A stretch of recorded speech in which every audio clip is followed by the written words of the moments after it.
right. Are we live? Is the question. I assume that we are. So, ladies and gentlemen, welcome back to each and every one of you to this episode 25 of the Barrens Chat. We've been moving Barrens Chat around multiple times to different days to try and figure out what is the best day to have this, a day where I'm not. Fridays wouldn't work because I'm already doing a boatload of podcasts on Fridays. So yeah, we hope that Sunday feels a bit better and works a little bit better for all of you. Britgill J, how you doing? Nameless, how you doing? Finally, I can make a Barrens Chat. Well, I'm happy to have you here, Britgill J. I'm happy for all of you, and I'm really glad that all of you are here because, well, yeah, this will be the new time slot, by the way, for Barrens Chat. Every Sunday, hopefully nothing, happens and there's no sort of big stuff that goes on. Quick update, next week we will not have a Barrens Chat, just because I have some year-end functions and stuff at church, so won't be able to make it back, I don't think, next week Sunday, but then the Sunday after that we will. But I think it's also sort of fine because, we're entering the end of the year. There's not as much going on in the World of Warcraft space, at least news-wise. Most of the interviews have been done. Most of the developers, I'm assuming, are going to start sort of unwinding a lot of stuff because, hey, this is actually one of the few Decembers where Blizzard hasn't just released like a massive patch in November and they didn't just launch an expansion. So it kind of works, I think. There is always lore speculation, of course, but the reason I'm not too worried about missing a single day is because I can always just make videos about speculations, right? So I don't have to do that live.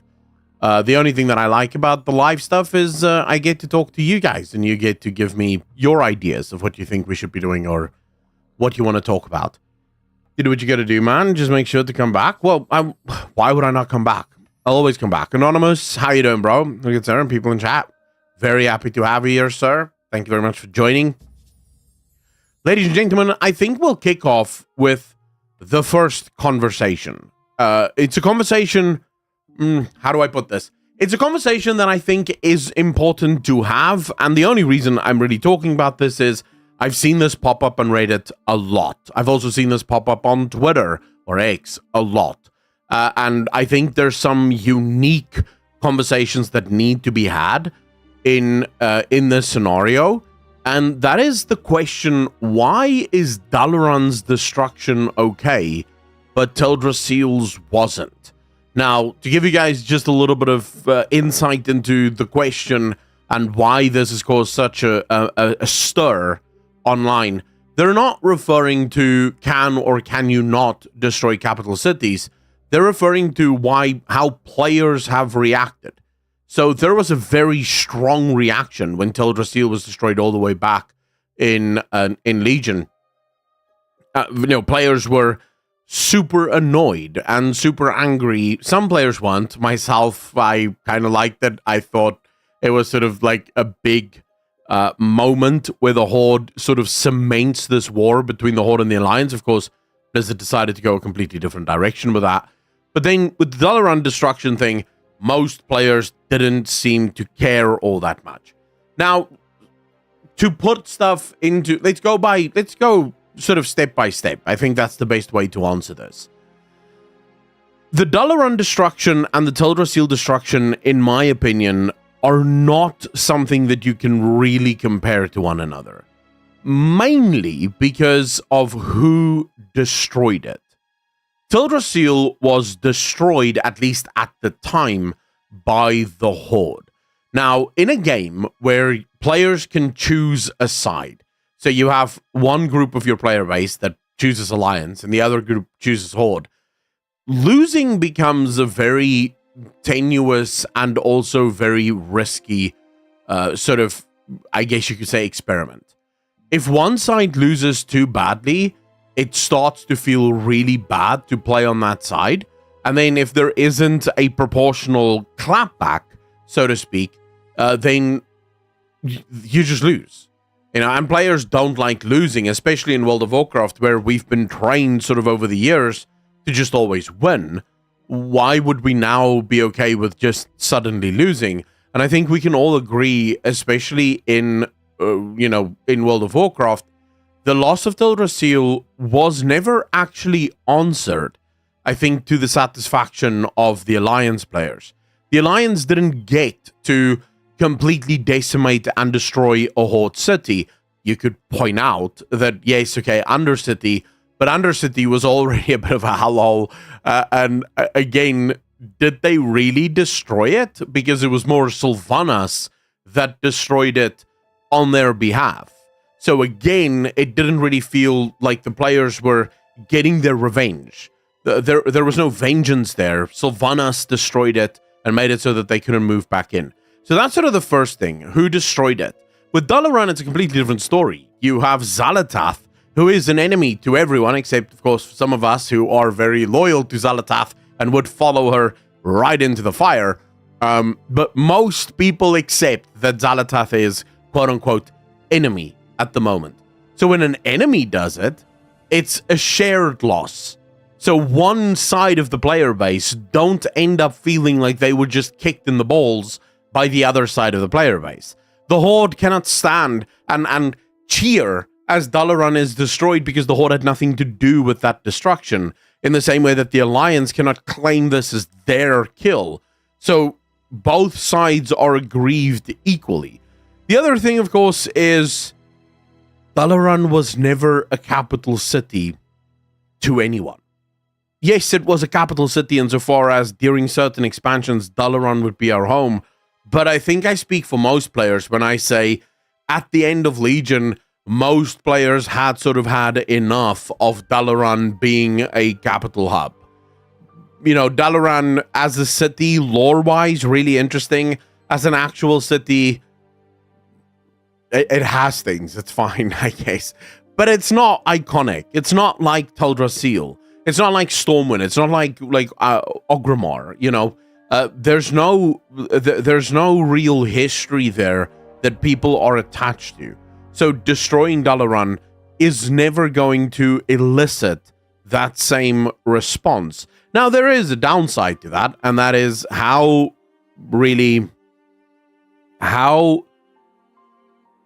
focused are you getting the player base after the destruction of Dalaran? And I would argue just the right amount. Now, you could make an argument, well, if Xal'atath destroyed Stormwind, that would have been far bigger, and the sort of drive to make Xal'atath pay would have been much greater. But I would say Dalaran serves the perfect target, because destroying Dalaran doesn't leave players feeling like they just lost.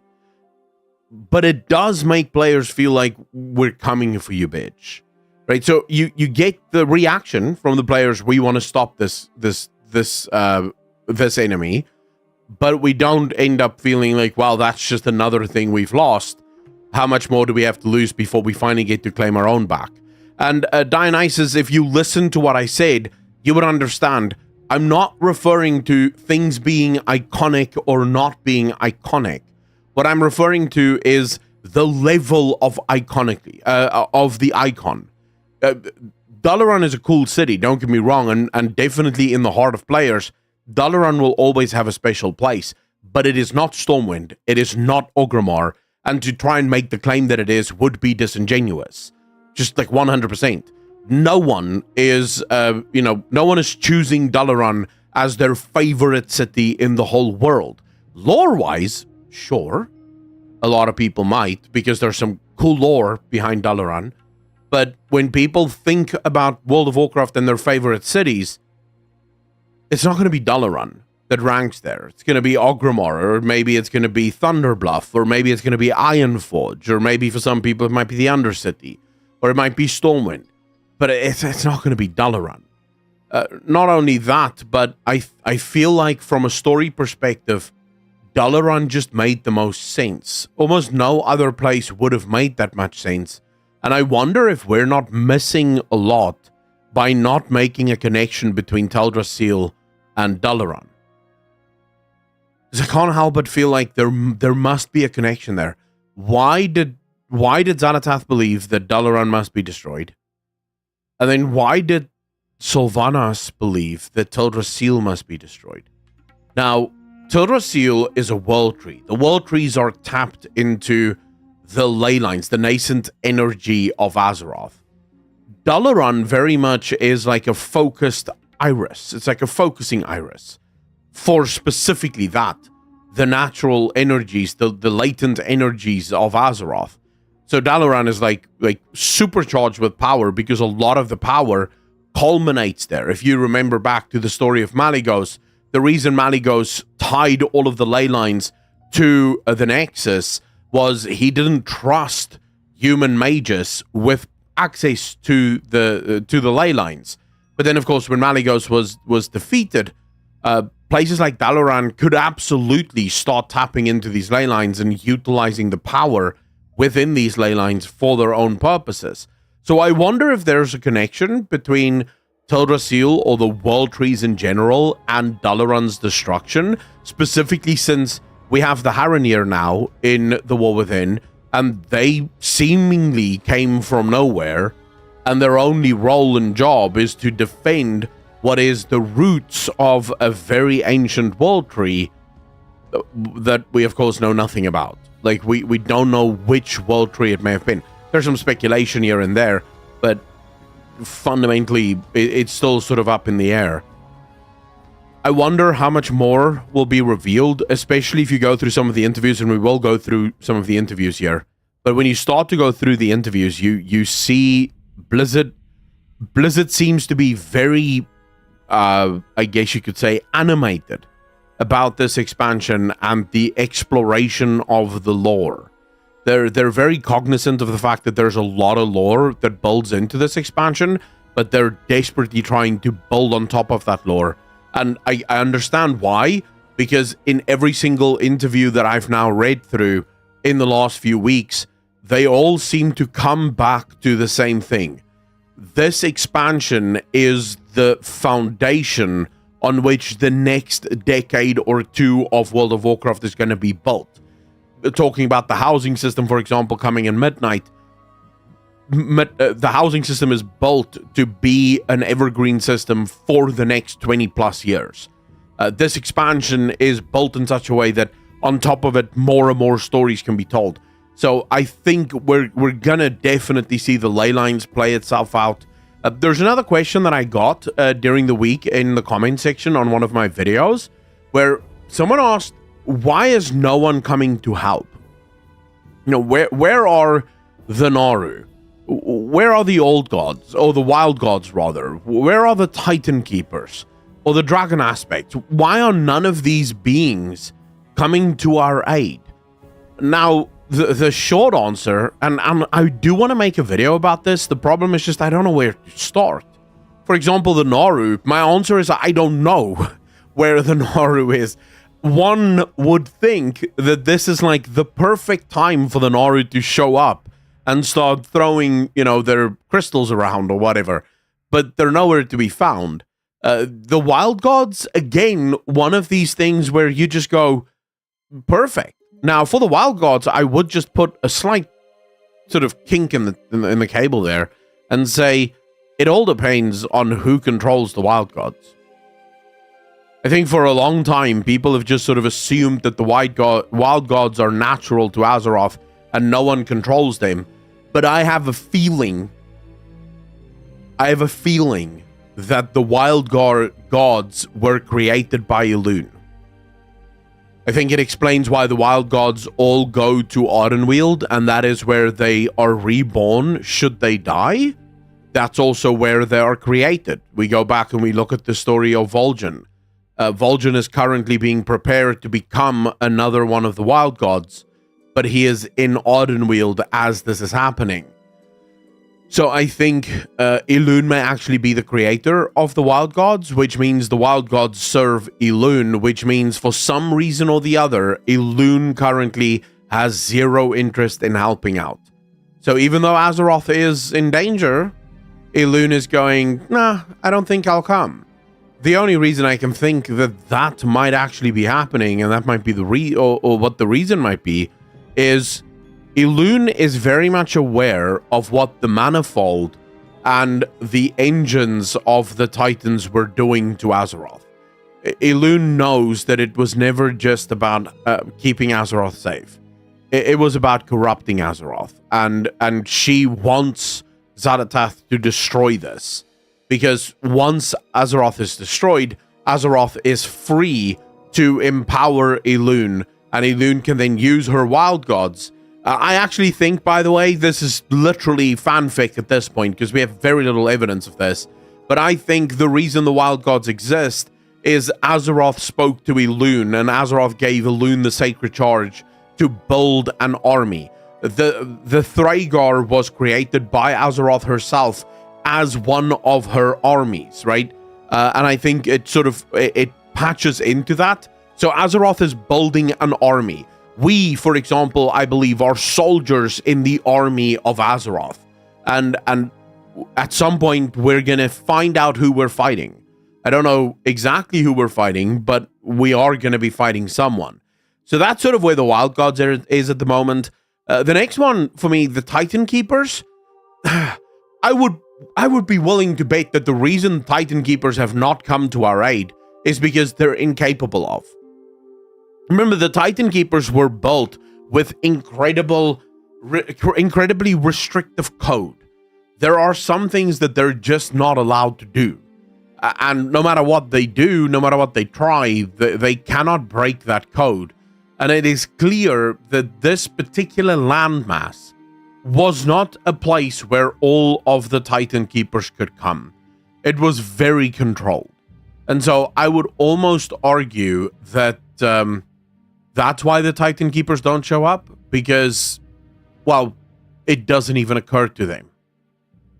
They're not meant to be there. For the dragon aspects, I think this is kind of easy. The dragon aspects are currently rebuilding.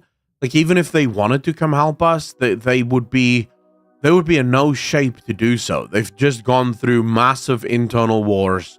They've just been able to sort of regain their powers, and they're rebuilding themselves. So there's no real way that they would be an asset, at least at the moment.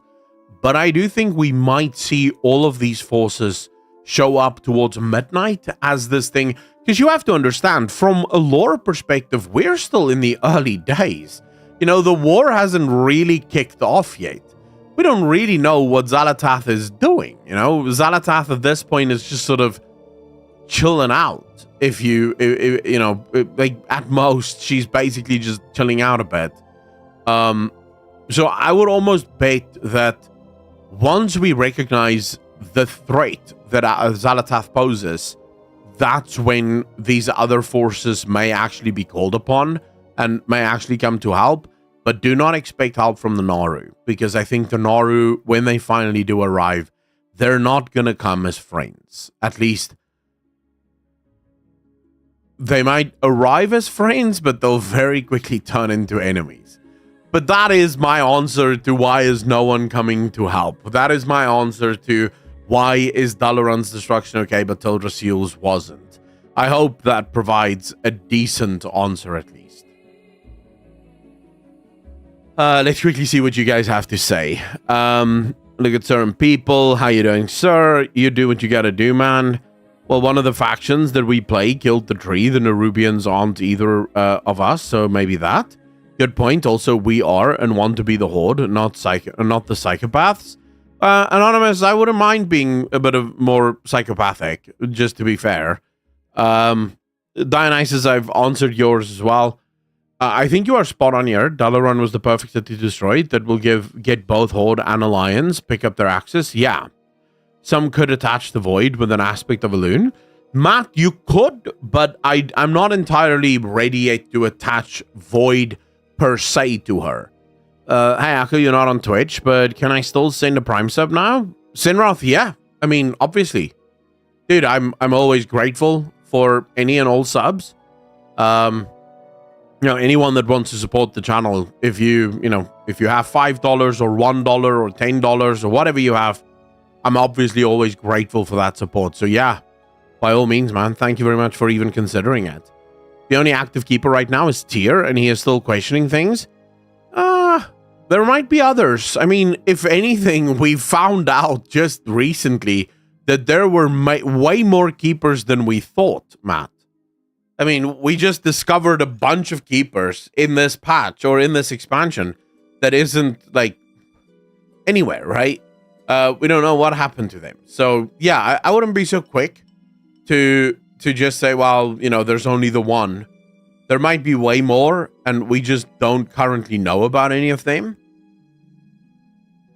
But yeah, I'd be happy to. Thank you. Appreciate. Oh, Third Chasm with the Prime sub, dude. Really appreciate you, man. Thank you.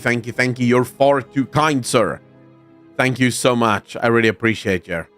All right, let's see. What else? Bleach for fun. How you doing, brother? Yeah, I'm still alive, of course. Naru and Voidlord seem to be two sides of the same coin, both too evangelical in their dogma. Yes, they're definitely more extreme, you know, but considering how the cosmological forces are playing out, it seems like extreme is just how it works. Jetlag, how you doing, sir? That's cool. I just wasn't sure how it works. Twitch account is Third Chasm, sending now. Senroth, I really appreciate the Prime sub, but yeah. You know, if you prefer supporting over on Twitch, you can do that. If you prefer dropping a membership here on YouTube, you can do that, or you can just watch. Everything that I do is free, so please don't feel forced. But just know that, yeah, your support always does go a very long way, and it helps keeps the light on. You know, the lights on, so definitely helpful. So let's hear it from you guys. How are you guys enjoying the War Within? The new patch, 11.0.5. How's things been going for you? You guys enjoying the anniversary event? We've seen, at least just sort of from around the grapevine, I've heard some conflicting things. Some people feel like there's just so much to do, and a lot of the things tie into things that they've already done. That there are some people that just feel a little burnt out on it. From other people, I've heard that they're loving it, and this is all they want to do all day long. So how are you guys feeling about it? Awesome. Truth, how you doing, brother? Lots to do and excited to see the Siren Isles. Dionysus, I'm definitely excited for the Siren Isles. We'll talk about the Siren Isles in a second, because there's some cool things coming in the Siren Isles. So 100% there. I'm just I want to hear about the anniversary event before we go any further. Because I'll be honest with you guys, I have not played the anniversary event. I've played WoW, but I'm just sort of going around playing delves and stuff. There's nothing in the anniversary event that I want to do because I'm not a collector. I don't collect anything in WoW. So from my perspective, there's nothing there. So that's why I'm asking. I want to hear from the people that are collectors and stuff. Like, what do you guys like about the anniversary event?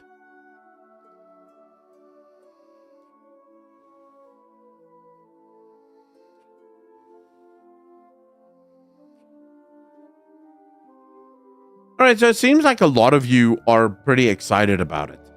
Because I have this interview that I saw during the week. Let me just see if I can find it here. Is it this one? Yeah. So it's this interview. Omer sets is all I like, and I already got them all, so I'm done. King of Snails, how you doing, bro? Going well, doing the Dalaran thing. So I saw this interview earlier in the week, and it aligned so well with what I'm seeing from other people. So when I look at Twitter, for example, and I look at Reddit, and I look at my own comment section, Ian's answer here just meshes so well with what I'm hearing from people within the community, where Ian sort of says, when we look at something like the 20th anniversary, there's quite a lot to do there, and there's a lot that's fresh and novel that the players will enjoy over the course of the 11.0.5 update. At the same time, we want to ensure people aren't running out of reasons to do content that they would otherwise want to do too soon. Even if they really enjoyed the 20th anniversary content, there was this sense of, I already have been spending a bunch of time doing dungeons and delves and leveling those other alts. This feels like too much to ask on top of that. That's the part we hadn't grasped until we heard the feedback loud and clear. when we went live. Now, if you actually go through it, and they do write it here, so, kudos to them. But if you actually go through the interview, Ian makes it very clear that their mistake may have been releasing the anniversary event so close to the launch of the expansion. Like, this anniversary event would have been far better received at the end of the expansion, or like maybe 2 or 3 patches from now. The problem was that it launched so quickly after the launch of the expansion, and a lot of the things that you unlock within the anniversary event is just more of the same. So for a lot of players, it just felt like, well, I've done these dungeons 200 times. Now you want me to do them another 150 times. I really don't want to do it. So how do you guys feel about that element of it? Is anyone here sharing that? Do you feel the same way about that? Or do you think, nah, that's not really something that applies to me? Hey, Big Thulu, how you doing, brother?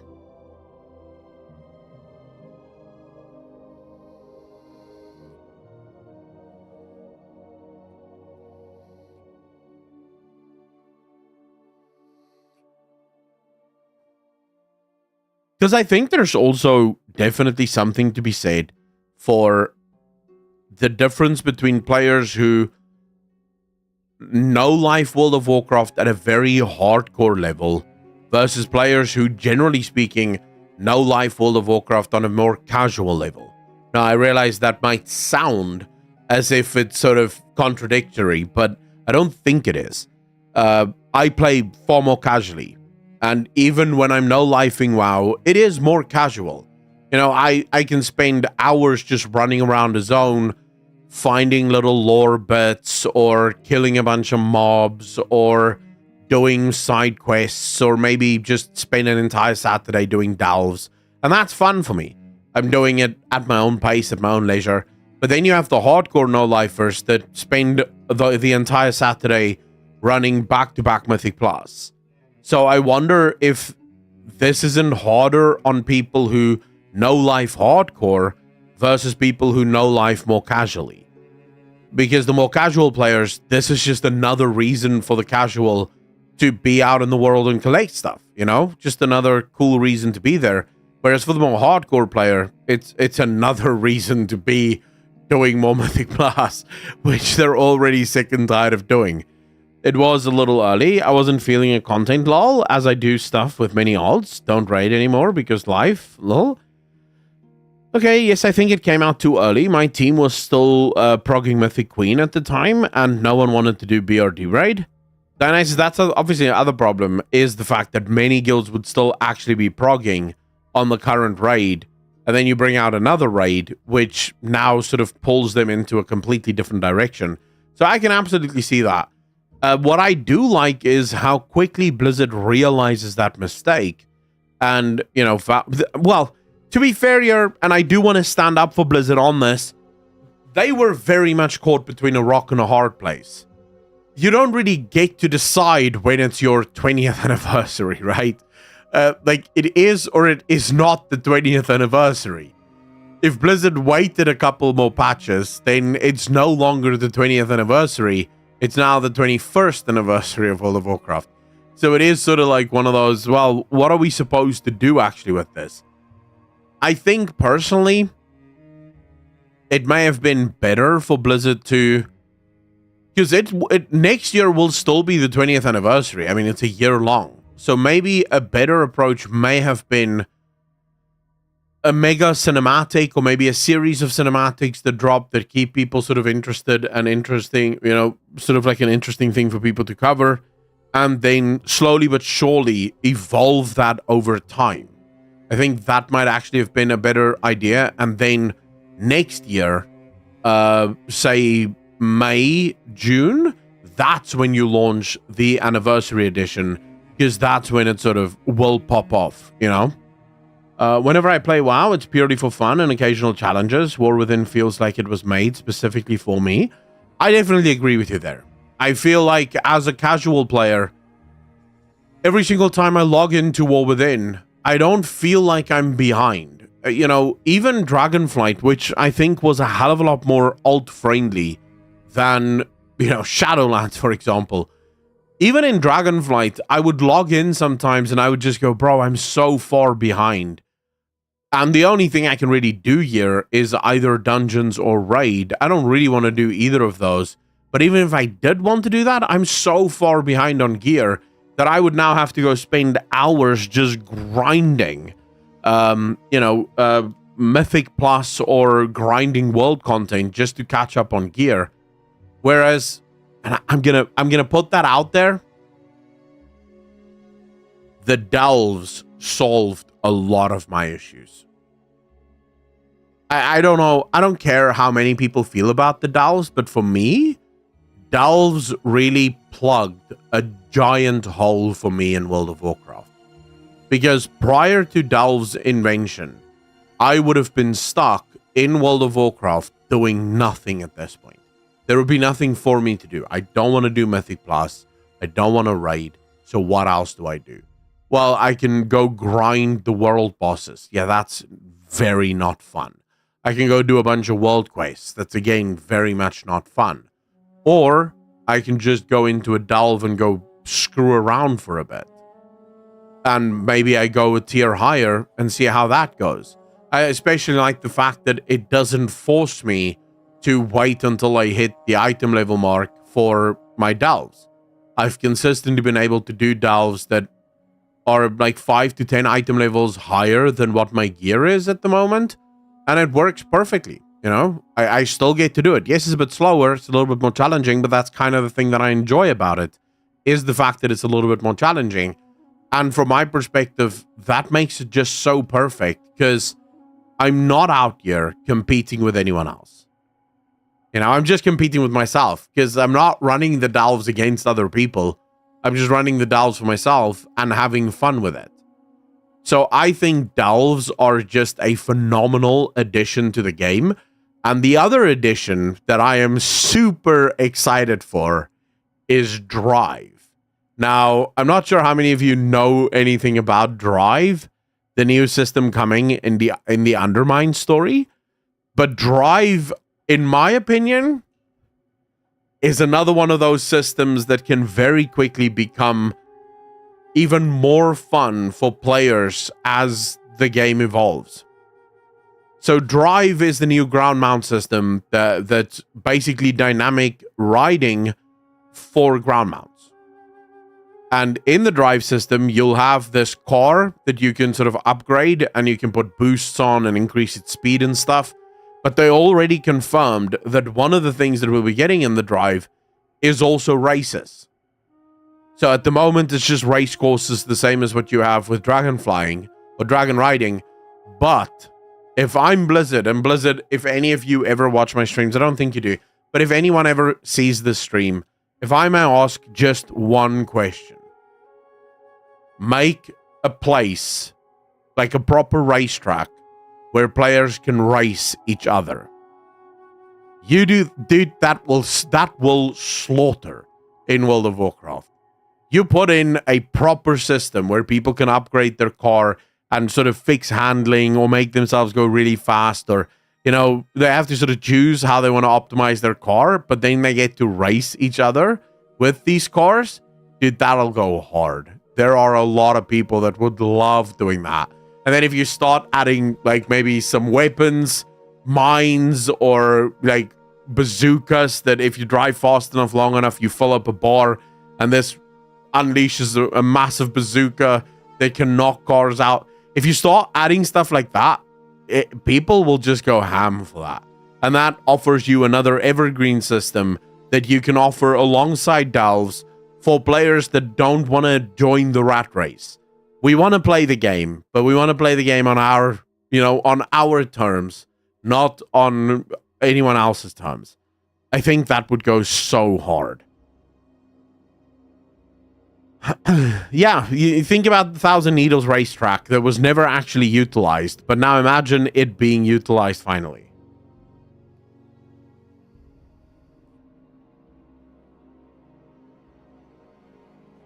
Progressive link between dungeons and raids. True. Doing PvP battlegrounds. Love it. Maybe Nintendo has a patent on drifting. I don't think Nintendo has a patent on that. Why would they have a patent on it? I highly doubt it.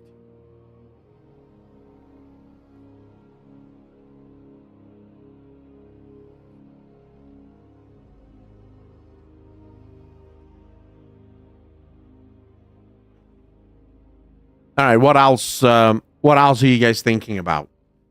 What's currently happening in World of Warcraft that you guys are thinking about? That's on your minds from either a lore or a gameplay perspective. Is really up to you. Please feel free to ask me questions. That's sort of why I called this show Barrens Chat and moved away from the old show, which was called Chill Show. Barrens Chat, so that everyone can chat. Right, that's the idea behind the show, is so that you guys can ask your questions and I will answer your questions. I still do a bit of lore speculation, a bit of lore discussion, but I want this to sort of be driven by you, because oftentimes you guys don't have a voice to really share your thoughts or get your stuff out there. So please, Drive is going to be crazy. I'm also looking forward to it so much, man. Oh yeah, learning more about the Titans and what they did. The problem is we don't know much about the Titans and what they did, and what we do know, I've already covered, right? The Manifold and the search for the Prime World Soul. We've already covered that at length. I think I have 2 or 3 videos on that topic alone, because there's just more things constantly that I think about and that we uncover. So until we know a little bit more, and I do think we are going to get that, I think Siren Isle might be some kind of revelation to some things that might be happening, but I kind of wonder if Undermine isn't the break before we go balls deep into Titan storylines. I feel like Titan storylines will come right after Undermine. That's where the big one will happen. Undermine Raid looks incredibly fun, and I hope that it is the main theme of the next major patch. Fun and wacky. Then we can have the serious stuff be the main quest line, or let Zali seethe in the back. I'm still confused. Why not make animated series like that teaser was with Illyria and Troll Wars? All right, Nameless. You just touched on something that plays so perfectly into my weekend. So I spent most of this weekend watching Arcane Season 2. And I have to tell you, if you have not watched that yet, I don't know what you're doing with your life. Arcane Season 2 is phenomenal. It is absolutely amazing. But every single time I watch Arcane Season 2, I keep thinking, man, this would go so hard as Warcraft lore. Like, this would go so hard as, like, the story of Arthas, or the story of Illidan, or even the story of Malfurion, or the story of Maldiv. Like, there's just so... Or Medivh. There's so much that you can do with this. Jetlag, I will not spoil anything. This is spoiler-free. I'm not giving a recap of Arcane. I'm just saying Blizzard needs to get on this. Now, there is some good news on that front. In an interview that was done, I want to say maybe a month ago or a month and a half ago, Holly Longdale was asked about series and movies and things of that nature. And she made it clear that all of those things are currently within discussions, right? It's stuff that they're actively talking about. And some of those things are even in the early stages of being planned. Now, there is a much bigger story here. And part of that story is that was always supposed to happen. In fact, we were very close to getting a series. Blizzard and Netflix were very close to signing a deal for a World of Warcraft anime type series, or even a live action type series. In fact, Netflix wanted the exclusive rights to basically produce games or movies and series within the Warcraft universe. And then Blizzard went ahead and sued Netflix. I can't remember exactly why they sued them, but they sued them. And as you can imagine, Netflix looked at that and they were like, we don't think we want to do that. Why would we do this? This seems like a really bad idea. It was either Netflix or Prime. I'm trying to remember which one of the two it was, but it was either Netflix or Prime. And then Blizzard sued the company that owns or would have owned the rights. So that's why, by the way, that is why we've not had a World of Warcraft series or a World of Warcraft movie, because Bobby Kotick decided to sue the people that they were in talks with for no reason, because I think the suit also got thrown out. The suit didn't even go to court. So it's at this point very much up in the air, but apparently it is something that Blizzard is actively thinking about. They do want to do series and movies within World of Warcraft. And I think the reason I bring up Arcane is, to me, Arcane is perfect. The big failure of, for me, the World of Warcraft movie was the story of World of Warcraft is too large to fit into a single movie. There's just too many moving parts, even within the World of Warcraft space that they were trying to tell that story in. One of the reasons people didn't really understand the orcs is because there is decades of history that happen before the moment that the film opens with the Horde storyline. The reason most people struggle to adhere or even understand the story of the Alliance is, again, because there are decades of lore that take place before the events that the movie opens with. And none of that lore is discussed. None of that lore is shared. In fact, in many ways, they don't even hint at that lore. And so that's where it all starts to break down, because you're trying to tell a unified story of World of Warcraft, but the story itself spans not just one book, it spans, 5, 6, 7 books? Right? In order to tell that story, it's untellable. But if you decided to go the Arcane route, suddenly the story becomes very tellable. Now, in Arcane, they didn't try to tell the whole story of League of Legends. They didn't try to capture all of Runeterra. They decided instead to tell only the stories and histories pertinent to Piltover. Piltover, of course, is a city within Runeterra, and the entire story takes place within Piltover and the characters that are attached to Piltover, which, to my mind, is what World of Warcraft should have been. It's what the movie should be. It's what any series should be. If you're gonna make a series in World of Warcraft about World of Warcraft, do Illidan's storyline, because that can work. Do Arthur's storyline, because that can work. Do an anime about the Windrunner sisters, that can work. An anime about Varian, or about Thrall, or about Khadgar, or about Medivh. Any of those characters can make for a very cool character to tell stories about. But then keep the stories about that character and that character alone, and the things that happen to that character, because it keeps the scope small enough that people can actually follow. And then what you don't have to do is, you don't keep it going. So Arcane, for example, will only have the second season and then it's done. Don't do Madan. Jayla, you're gonna trigger me now. Madan is not a character in the lore, and Madan would not make any sense in the lore.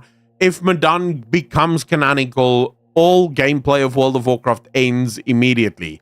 Because every threat that happens, we just go, send Madan, and we all just chill, drink Mai Tais on the beach, while Madan takes care of everyone. There's no point in having Madan in the game and still call it a game. At that point, it would literally just be us watching Madan kick ass. No, don't bring Madan into this. But yeah, fundamentally, I think there is a world in which those smaller storylines can work super well. And as I said, Arcane is just going to have 2 seasons. This was the final season for Arcane, because according to Riot, this tells the story that they wanted to tell. And now they're starting a new series based in a completely different part of the world, telling a completely different story, because that is the story that they want to tell now. I think that is something that Blizzard should do instead, rather than try to make a 10-season show. Do 1 or 2 seasons, but make them super well, super pointed, and tell the story. Dude, I would be here for that. I would be so here for that. I know you're not an anime fan, but Netflix has a wide catalog of in-house animations. You can have the Castlevania team do the Windrunner and Arthur stories. Yeah, I don't know what Castlevania is, but sure, you can do that if you want. Why no, Matt? Why no?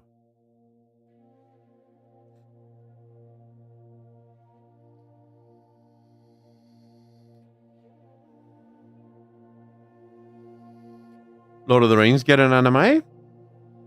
He's gone now. Maybe they can reevaluate. I'd love an arcane style WoW stuff. Critical J, maybe. Oh, you're talking about Madan. Yeah, I agree with you. No Madan. But I thought you were saying no anime or live action. In which case I was very baffled. It's like, well, why do you not want that? Alex, how you doing, sir? Growfall, how you doing, brother? No Twitch. I mean, this is Barrens Chat, right? Let me get a big bite. Madan Gang. I think Illidan would be the best one to establish the basics. Illidan would probably be a good bet, Alex, not gonna lie. Because Illidan's storyline involves some of the earliest storylines in World of Warcraft. And there's a lot of development that you can do around Illidan's character. A lot of flashback storytelling that you can also do to sort of showcase, some of the Azara stuff that happened beforehand. Some of the maybe earliest days of their evolution can also be done in flashbacks and stuff like that. So yeah, I think Illidan would be a very good story to start off with.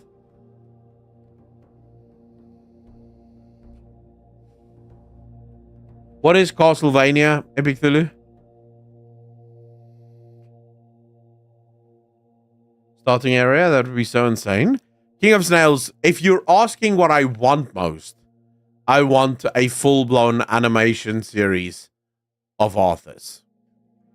Arthas and his fall to the Lich King, becoming the Lich King, being the Lich King, seeing a proper fight between him and Illidan, him kicking Illidan in the balls, and ultimately, being killed by the heroes of Azeroth. Dude, I would kill for that. Like, oh wow, I would kill for that. Oh, that would be so cool. Plus, that is also something that covers quite a lot of story. So it could really work well.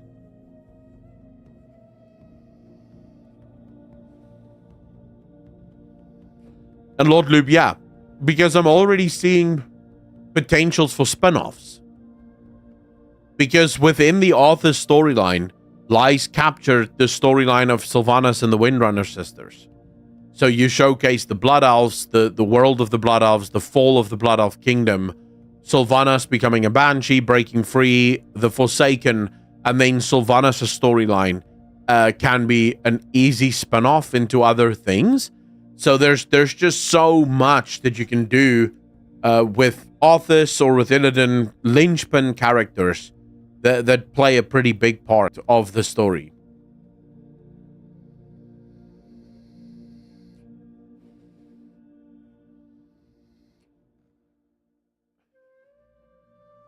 Well, there's a character that I play in Vampire Survivors that has a whip, but I'm not sure if he's a paladin or not.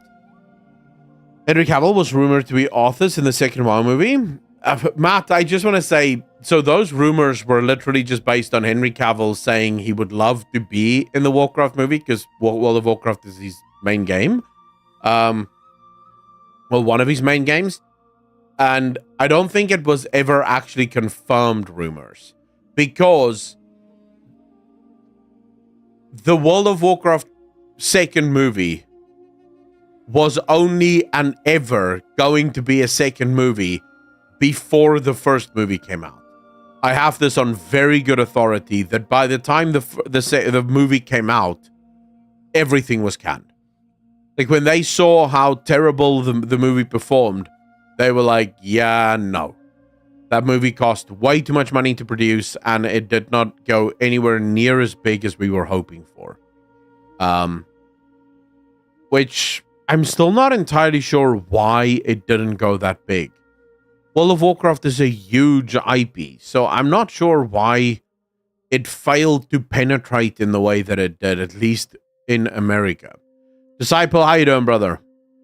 One more time, Aquilon has entered the battlefield. Bleach for fun, how you doing, brother? Henry Cavill is still working on the Amazon series. Well, yeah, Henry Cavill is working on Warhammer 40k. And that's gonna be a whole different bag of tricks. Because that can be very good.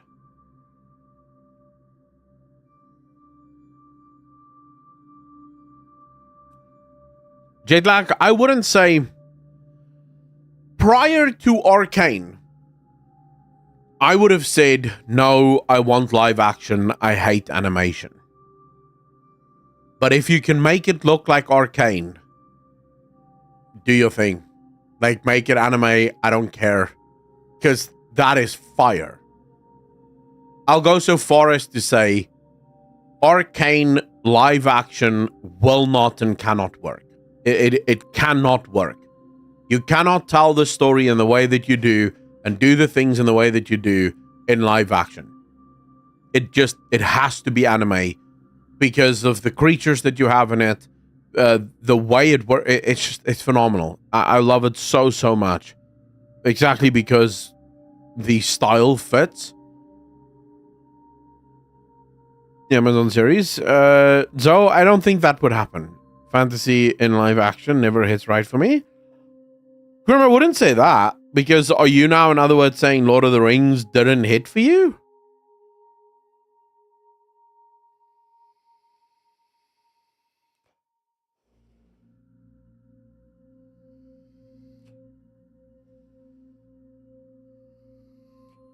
I think live action can absolutely work.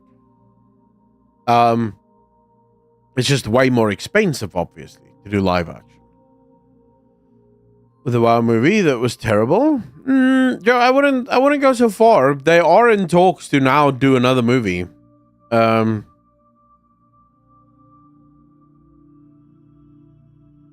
Give me a WoW series that looks like that, and I'd play just to watch weekly. Lord of the Rings is very low fantasy, high fantasy. Just like, wait, Lord of the Rings is not low fantasy. Like, Lord of the Rings is the fantasy. You do realize that without Lord of the Rings, none of the fantasy that you currently enjoy even exists. Because if you want, like, you can literally do this. Go to every fantasy universe that you like, and I promise you that there are 2 specific worlds that guaranteed influence all your fantasy genres. This is Lord of the Rings from Tolkien and Conan. I can't remember the author of Conan, but Conan and Tolkien, Lord of the Rings, they spanned everything. All fantasy that we have today come from them. Lord of the Rings magic is very dubious, though. WoW is very defined, is what I mean. Yeah, but even then, you can still do it. You can still do the magic. The thing is, talking about magic systems in Lord of the Rings, it's divided into low and high fantasy. Yeah, but I don't think that's exactly how high fantasy, but if you're only talking about magic, then okay, fine. But even there, I would argue you could probably still pull it off live action. The only reason I would prefer anime for a Warcraft series over live action is you can actually make the characters look in anime exactly as they look in the game. Plus, the voice actors that are already playing these characters can play these characters in the anime, which is not something that you can do in a live action. Because Chris Mason is Chris Mason, but they're not going to get him to play Thrall in a live action, right? So I feel like anime just lends itself better because to me, the voice matters. You know, if I hear Thrall, but Thrall doesn't sound like Thrall, is that really Thrall?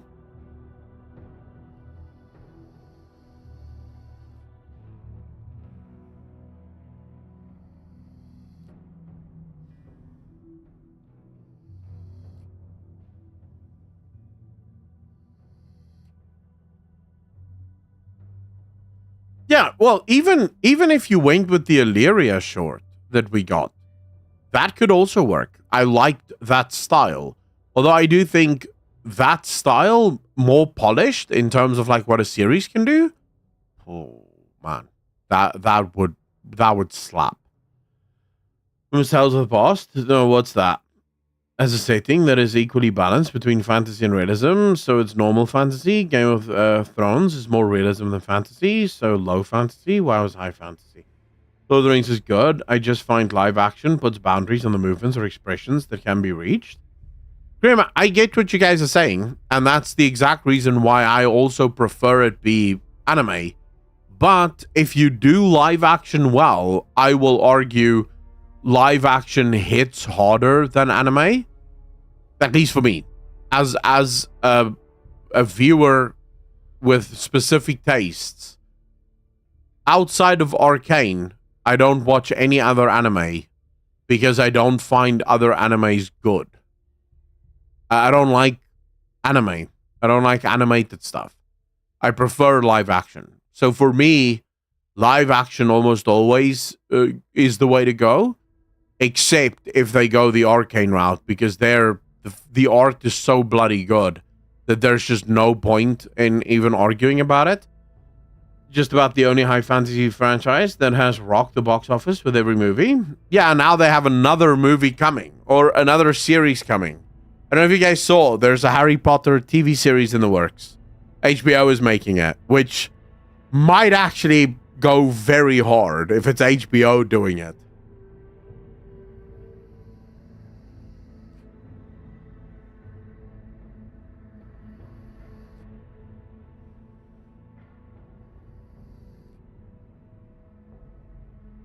And I'm pretty sure this one is live action, just FYI.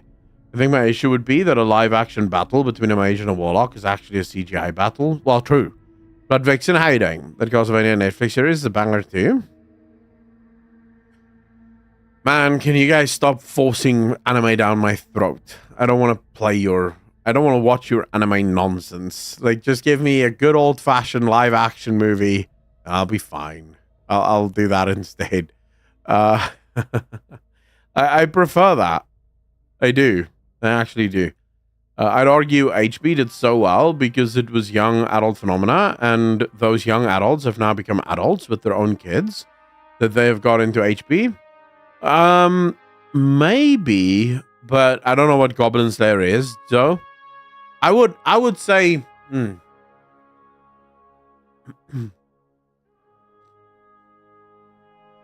to my mind, the reason Harry Potter did as well as it did is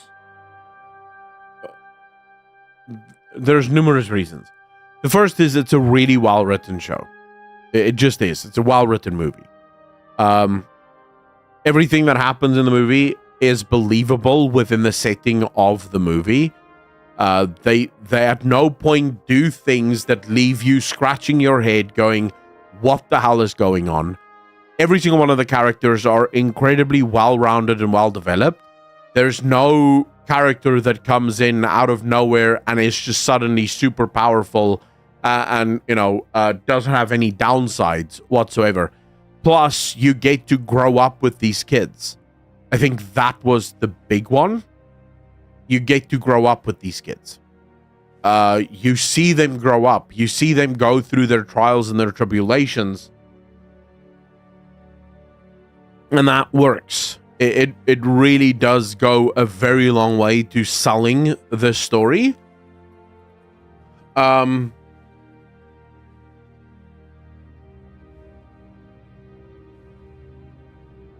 then I think one of the big ones is the first moment that first scene where you go into Hogwarts, I think that was the moment that captured most people. Because when I speak to most people about why they like Harry Potter or what they remember of Harry Potter, everyone talks about the first time they arrived at Hogwarts. And you see Hogwarts and you go, oh, dude, this is cool. Right? Everyone dreamed of going to Hogwarts. Everyone wished Hogwarts was real.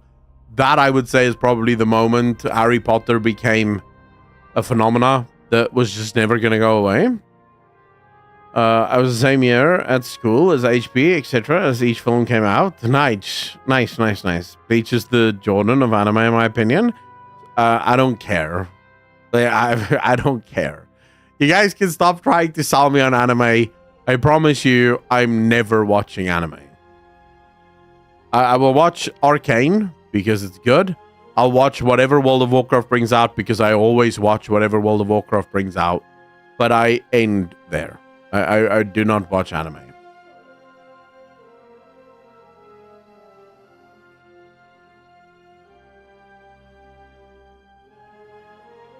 Joe, who's that? Ebitulu, and yes, you are correct. Harry Potter is literally the perfect example of the hero's journey. And they managed to pull off the hero's journey with every single character in the movie. Every single character has their own hero's journey. Bleach was always cringe. That's why we love it. Dragon Ball is great. I don't tend to watch anime or seek it out though. Thousand Year Blood War blends CG and real art seamlessly. This is the problem whenever you mention anything with anime. All the anime dudes and girls immediately just talk about anime.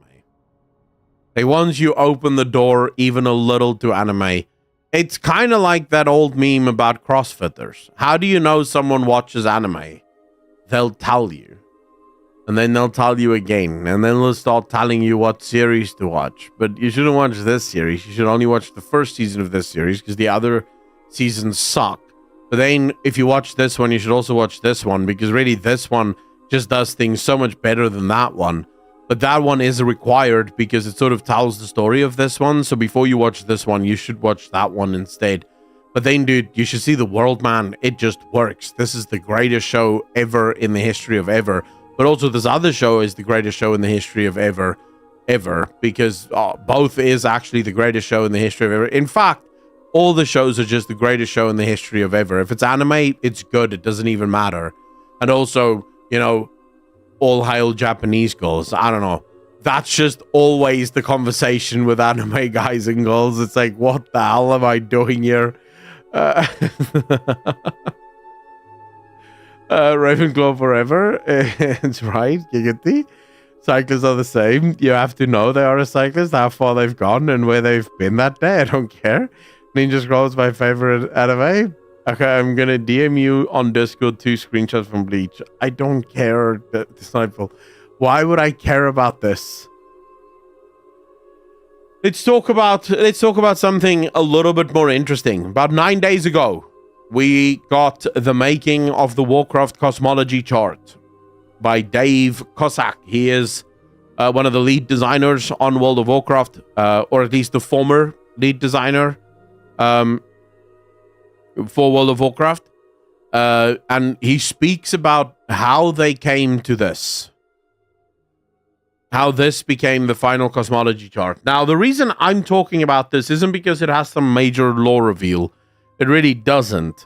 It's more about... I've seen a lot of people talk to me about this as if it has some major lore reveals. So someone came up to me, when was this? 2 or 3 days ago, and said, bro, we now know that the cosmology really is just light and order as like the main powers, and everything else was just sort of filled in. And I think they said it because of this image here. And then, of course, we see a slight variation on this. So it goes up a little, and now they start to add more things. I will say something that's very interesting to me is that Shadow and Void at least year. And remember, Dave Kosek is the lead narrative designer, former lead narrative designer for World of Warcraft. Why would they have Void, Darkness, and Shadow as separate entities?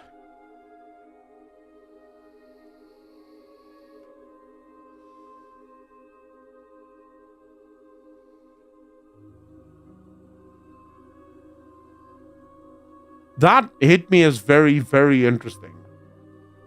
Because if you go and you look at the original map, it is kind of the same. You know, Shadow is its own thing, and then you have the Void as its own thing, then you have the Void Lords existing within the Void, and then you have the Old Gods, but there does appear to be at least a level of separation between the two. So I did find this very, very interesting. He does explain, however, that... So the reason this is important, because this is the original mock-up that he made in PowerPoint to kind of highlight how he viewed it from his perspective. This was before Chris Metzen and the team, the creative development team, got their hands on it and then started to really build it out. But this was his original idea. So you have the light, the holy, the archons, okay? Then you have Void and the Void Gods as sort of like their thing. Order Arcane, Death Necromantic, Disorder Foul, Life, Nature. Then you have the Naru on the side of the light, the Wild Gods on the side of life, the Burning Legion, Disorder, the Titans for Order, Wraith Lords for Death. That would have been much cooler. And then the Old Gods, of course, under the Void Lords, or the Void Gods. Now, this is where things sort of started to, I think, unravel for some of the people that's been commenting and DMing me quite a bit. And that is some people saying, bro, we now know for a fact that the light and the void are the two main powers. Like, you can see it here. The light and the void, the light has the archons and the void has the void lords, or the void gods. No one else has like super mega powers.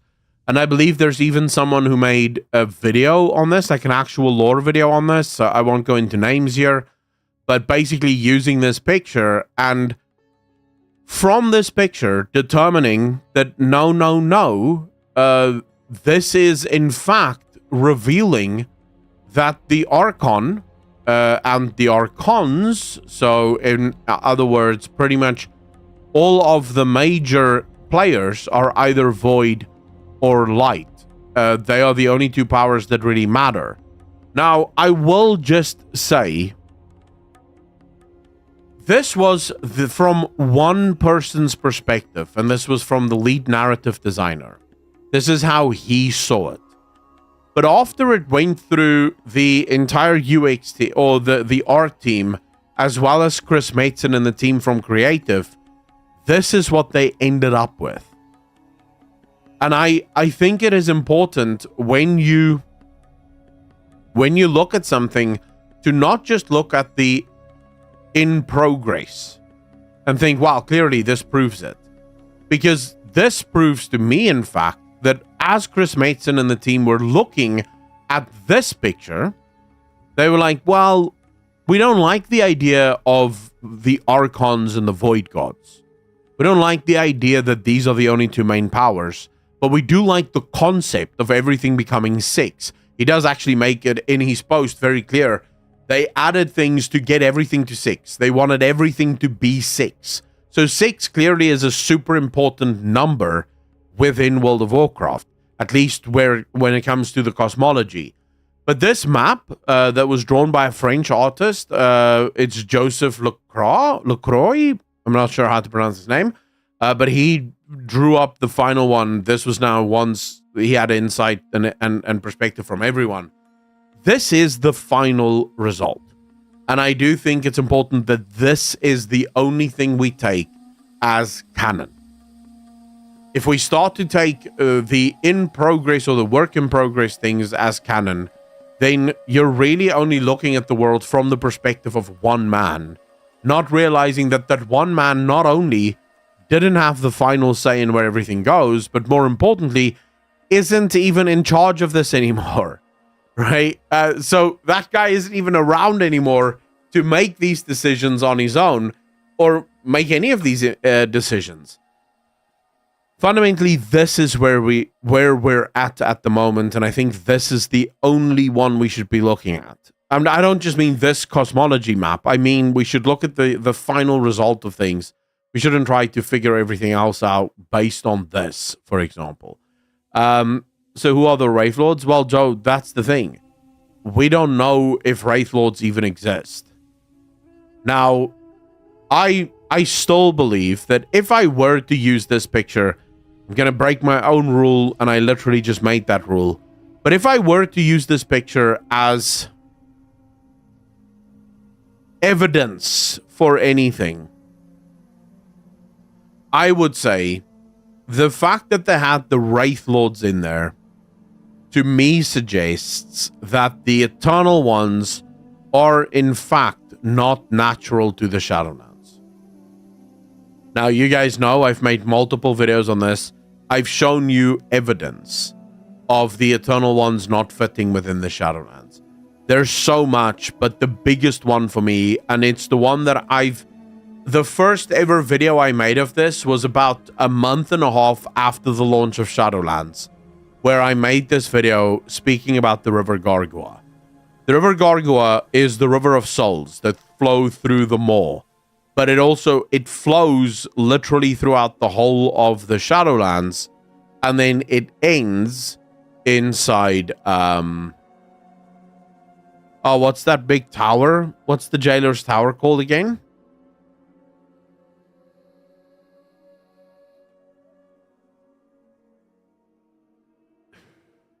Everyone hated it. Everyone disliked doing it. Torghast, thank you. It ends inside Torghast, and it looks to be the natural flow of souls. It looks to be how souls naturally flow if no one interferes with the souls. The souls enter from somewhere, and we can actually see in the cinematic where the Arbiter is taken offline. You see this giant sort of vortex of souls. That is the River Gargua, by the way, flowing past or through Oribos, but then the Arbiter is sort of she is kind of the beaver dam that is built in the middle of this giant River Gargua. She stops all of the souls, judges them, and then redirects them to one of the afterlives. This suggests to me that Oribos was built around the River Gargua and is not, in fact, natural. It's not that the souls started off in, the Nether, and then Oribos was built, and then they built the River Gargua, because as soon as the Arbiter goes offline, what happens to the souls? They flow straight into the Maw, and more specifically, straight into Torghast. As if that was what naturally always would have happened. It's kind of like I was watching this video yesterday of people breaking a beaver dam. Like they take a beaver dam apart. What happens to the water when you break that beaver dam? They literally continue on their natural path, because their natural path was the natural path because that was the best and easiest way for it to run. I think that's literally what happens in the Shadowlands with the River Gargua. So to me, there's ample evidence that the Eternal Ones don't actually technically belong within the Shadowlands. That being said, though, the Wraith Lords, not only do we not know where the Wraith Lords may be, there is no mention within World of Warcraft of any Wraith Lords anywhere as far as I know. So to even begin to speculate upon what the Wraith Lords may be, to my mind, would be ridiculous.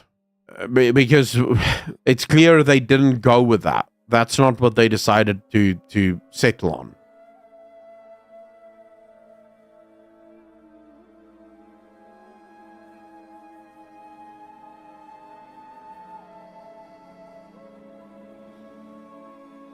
Graham, why not?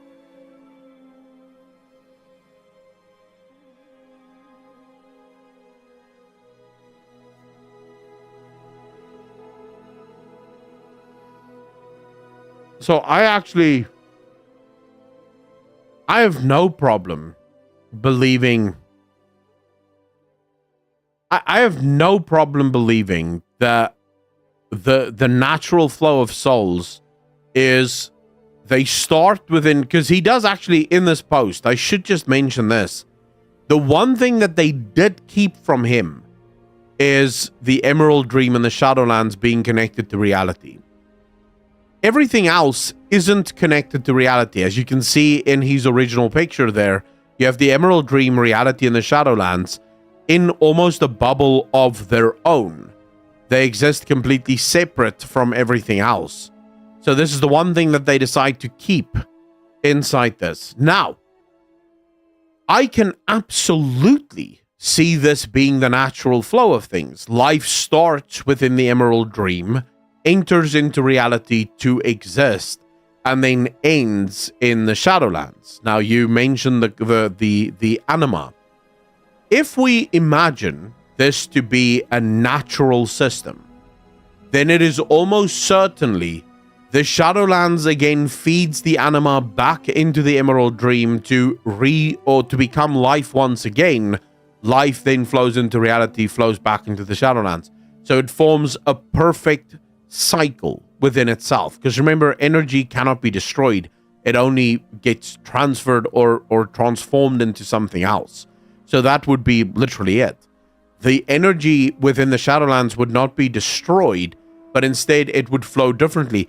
And if you look at the connection between the two, so take a look at this picture in front of you, you see that the Emerald Dream has a dual connection to reality. The Shadowlands also has a dual connection to reality.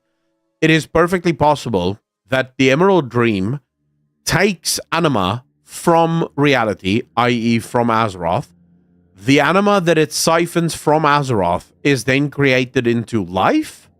Life then flows into Azeroth or into reality where it exists. It then flows out into the Shadowlands, and in turn, so you think of it as like an electric charge.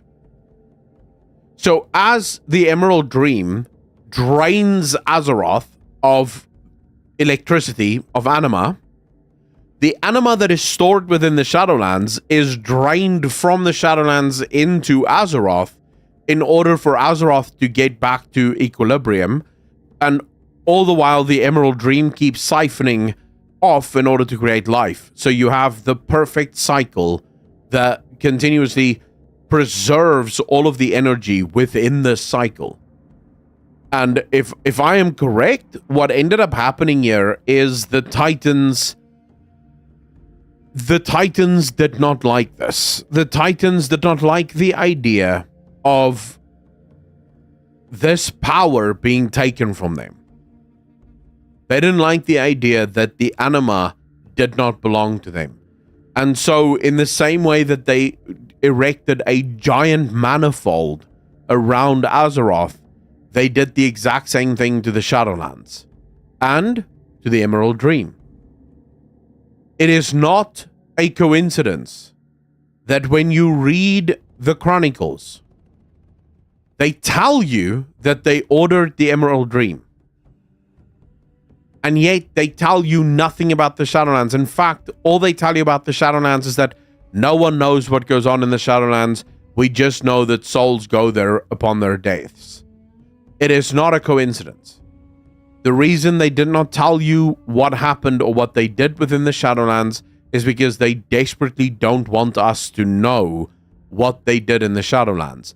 It's also super important. Again, this is where you sort of get into what Dave Cossack said in his post. The way this works is the Emerald Dream and the Shadowlands don't actually exist within the realms of death. They are connected to the realms of death, but they don't exist within it. The Emerald Dream, the same thing. It doesn't exist within the realms of life. It is connected to the realms of life, but it is not in the realms of life. It is connected and is in reality, or at least reality adjacent. The cosmological forces as they exist are outside of the natural cycle. They are not part of the natural cycle. The elements that we see there literally represent the elements in the creation of the cosmological powers. So, fire and air is the Burning Legion, and it is the elemental forces that the Burning Legion uses, fire and air. Spirit and water, that's what life does.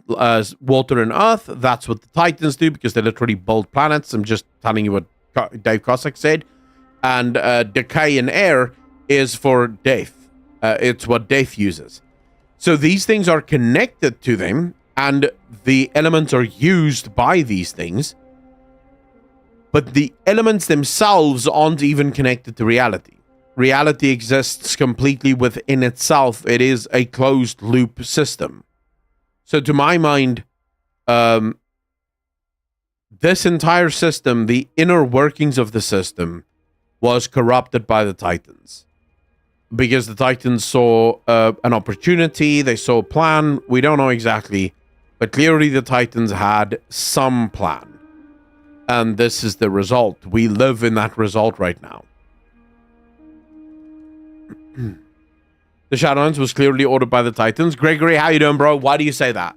The Emerald Dream and the Shadowlands are a replacement by the Titans. I think it replaced Azeroth and Argus, the first ones of creation and destruction.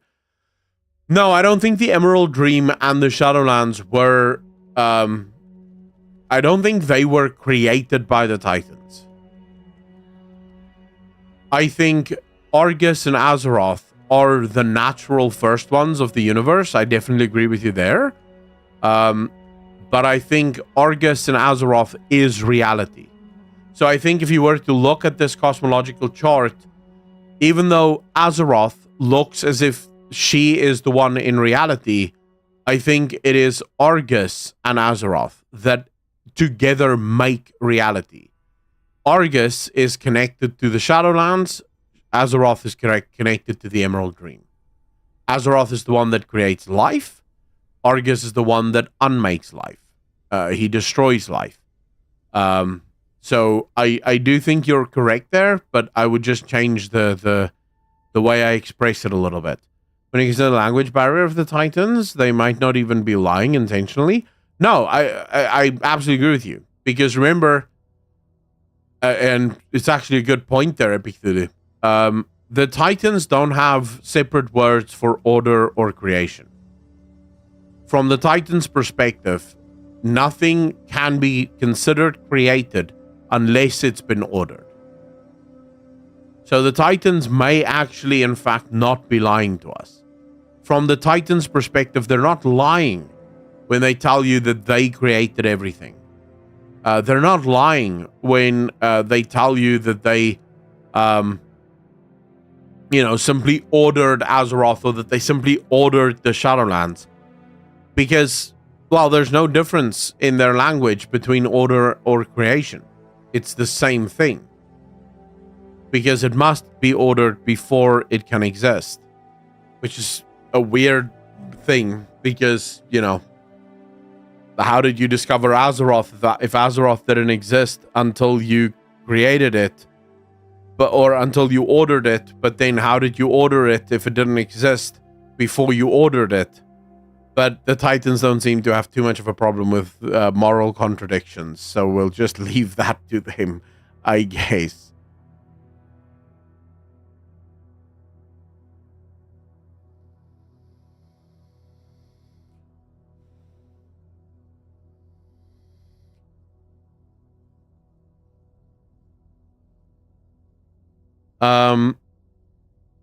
So I think even now, to this day, that is a sentence that drives a lot of players insane. Because for a lot of players, they don't understand, well, many people don't understand what the word corruption means. Because to corrupt something is simply to change its original function. It doesn't have to be like a filthy thing, but you corrupted its original function. In other words, you changed its original function. Even now, when I tell people, "Oh, the Titans corrupted everything," you'll get people that go, "No, that's not true." And say, "Okay, but that's the only reason you're not agreeing with me is because, well, you don't understand what I mean when I say corrupted, right?" Greg, no worries, bro. Erebus is definitely a Titan construct because it brings order to the Shadowlands and looks like something they have built. Geometry, bringing the different races and souls together. I absolutely agree with you. Freedom equals corruption to a Titan, I'd wager. Well, yeah. We know it does. We have the books in Dragonflight to prove it. I mean, there's books in Dragonflight that proves the Titans view freedom, or at least free thought and free choice as corruption. Because it can't be controlled. And if it can't be controlled, it's dangerous. And remember, from their perspective, they're not wrong. From their perspective, it is very dangerous to give people freedom. Why would you even begin to do that? That makes no sense whatsoever. At least from their perspective. I have another interesting interview for you guys here. This time it was Ian Hazzikostas, and Ian Hazzikostas was asked in an interview with Games Radar about WoW 2 and about the creation or the existence of WoW 2, and if that is something that they actually would like to go down. And Ian says, theoretically, at some long distant point down the line, that may be a question we grapple with seriously. But for the time being, we have a huge, vibrant, and growing player community that we're excited to serve. Now, that was very interesting to me. I loved reading this. Growing player community. Now, unless Ian was lying and the community isn't growing, him saying that it's a huge, vibrant, and growing player community, I think just speaks to the incredible success of Dragonflight. Not Dragonflight, of The War Within. And I will remind people, and oftentimes I need to be reminded of this as well. Happy players are far less likely to go onto forums or go onto YouTube videos or go onto Twitter. Players who are just happy and are just enjoying themselves are not going to waste their time, going to type on X about how great the game is. This is just psychological fact. Unhappy people, so we know this from business. A happy customer will tell 2 to 3 other people that they're a happy customer. An unhappy customer will tell 20 people that they're an unhappy customer. So people who are unhappy make a lot more noise than people who are happy. So that might actually be why I'm seeing this growing number of negative voices on X and on the forums and on Reddit. And yet I don't understand the negativity. For the first time ever, I can't identify with the negativity. Because from my perspective, for what The War Within is, I find it great. Like, I've no problem with The War Within. So when I read people complaining about The War Within, I don't share those complaints. Like, in Dragonflight, I shared a lot of the complaints. In Shadowlands, I shared all of the complaints. In BFA, I shared all of the complaints. And when people were complaining, I fully understood what they were complaining about because I was complaining about the exact same things. this is the first time ever that I can say people are complaining, and I'm not entirely sure what they're complaining about. So that is important, I think, to mention. Onto the WoW 2 debate. I personally, I would say the following. If I were Blizzard, I would start talking about it sooner rather than later. Because I think if you wait too long, you might get to a place where by the time you start talking about it, the game is already dead, and then you won't get new players into the game. Obviously, I'm not saying start talking about it tomorrow. I think the War Within, still, you need to give it time. Let's see how Midnight is performing. Let's see how The Last Titan is performing. I would say if this, and I think it will be, if this saga is successful, and the next saga is successful, you can wait. You might start doing some napkin math and whatever, but mostly you don't need to talk about it. It's clear WoW's back. But let's say, for example, The War Within is great, Midnight is great, but by the time The Last Titan comes around, a lot of the hype seems to have died out already. And then by the time the next saga comes around, we just see this massive lull in hype. Like, no one is hyped for the next saga. It doesn't seem like the saga idea worked. Then I would say start talking seriously about WoW 2. Like, get that shit on the cards as quickly as possible and go figure out what you need to do to get that going. Retros, how you doing, brother?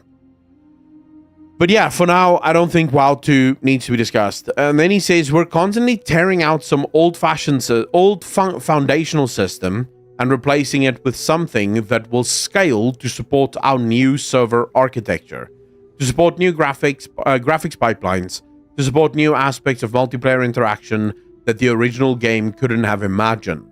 When we have this vibrant world full of millions of players, our priority is to keep serving them as best we can, to keep extending those journeys and worlds we build, and every step along the way, we are making the improvements that we think suit the modern audience best. I think this is the best news I've heard from Ian in a very long time from the back end. I love the fact that Blizzard is finally taking server architecture seriously, that they're finally starting to work on the server architecture. Now, obviously, a huge part of that server architecture is going to be as a result of housing, right? So you get Holly Longdale here saying housing is going to be a journey for the next couple of decades. It's going to stick around and live with us. It's your house, it's your home. So we're really committed and dedicated to it. And we've built an entire team around it. Now, Ian did say in Taliesin and Evital's interview here, Ian did answer about player housing and said that they have very little to discuss right now with player housing, and they'll have more for us early next year. So early next year, we can really start to look forward to a lot more discussions around what's coming with housing and all of the things that they plan. One of the cool things that he did answer here that I just wanted to highlight was the biggest lessons learned from garrisons was the risk of having a personal instanced environment, detracting from the social experiences of the world. Their goal for player housing is for a system that feels social. That's huge. That's huge. Because this speaks to a question that a lot of people had in the announcement. Is this going to be more like an ESO scenario where you buy your house, everyone can buy the same house, you go in there and it's just you? The fact that he's saying that their goal with player housing is for a system that feels social suggests we may actually get one of those. It's on a separate realm almost, like it exists in a special realm. Like, let's say, for example, you go into Orgrimmar and there's this like little checkpoint, and if you run through that checkpoint, you actually run into a neighborhood of Orgrimmar, and maybe there's like different instances of this neighborhood. but your neighborhood is where you can see everyone else's house being built, and everyone else lives on the same block as you, so to speak. So that might actually be a thing that they might be looking at. They go on to say, and this is for people who may have been worried about garrisons, garrisons were never aimed to be housing. Their intent was to mimic a military base to wage war against the Iron Horde. Garrisons were intended to have player power attached to them, which could distort gameplay more broadly. Player housing is not a player power feature. While the teaser showed a Stormwind-themed house option, that won't be the only option. Player housing is an evergreen feature intended to be expanded throughout patches and expansions. And this is where we go back to this answer, where Blizzard is working on new server architecture, support for new graphic pipelines. This is huge, right? This is massive. I don't think we've even seen a fraction of the stuff that is planned for the future of World of Warcraft.